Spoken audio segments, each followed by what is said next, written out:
Thank you for joining me. I'm Alex, and I want to talk about Sally Beauty today. So, they do hair products, and I figured that it would be very interesting to look into because the current situation where people can't go to the salon to get their hair dyed, and most of what Sally Beauty does is actually hair dyes and stuff to do at home. So I figured that it would be very interesting to see, mostly because of the current situation and because they might see a huge increase in their sales. My purple, by the way, is from Walmart, which was pretty much sold out of everything when I went there. So I assume they also see a huge increase in sales there. Current price $11.01, up 11% today. Market cap of $1.2 billion. There is no dividend, and there likely won't be in any time frame that I really care about. Revenue $3.9 billion, down from $3.9 billion. Earnings $272 million, up from $258, which gives them PE of 4 with a forward PE of 20. Obviously, that's slightly concerning, but 20 isn't actually that bad. Total assets $2.1 billion, total liabilities $2.2 billion, and the total stockholders' equity is $60 million, up from negative $270 million. And I meant to say negative $60 million, obviously. So overall, the most consistent company by far that I have ever looked into. Obviously, there's just a snapshot of 2 fiscal years, but still.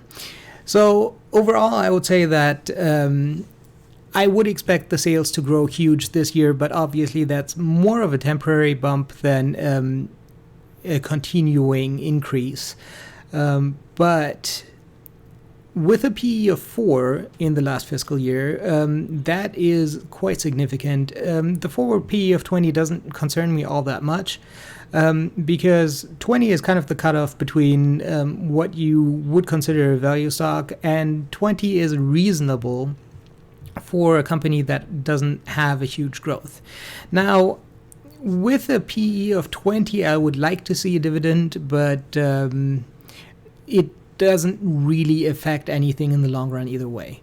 So overall, I would say that obviously for a growth investor, there's nothing here because there's literally no growth, neither positive nor negative. For a dividend investor, there's obviously nothing here because there's no dividend.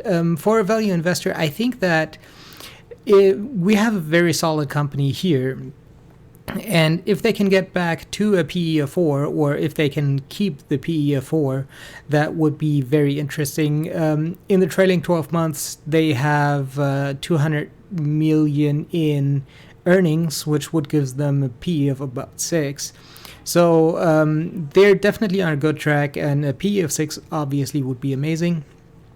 So overall, I would say that for a value investor, this looks like quite the interesting stock. The market cap is not that big, but overall, very consistent, balance sheet going the right way. It's going to get positive, I assume, over the next year. Very consistent. I'm not really sure how safe it is because obviously Walmart is selling similar products, not necessarily the same products, and there's obviously many other companies that also sell the same things, but obviously they have all been in business very long, so there's no new risk factors here. So for a value investor, I think it's a solid company to look into, and if they can keep the PE under 10, it would be an amazing investment in my opinion. That's it for me for today. If you like this video, make sure to subscribe. I'm coming out with more videos every day before market open. I hope you have a successful day.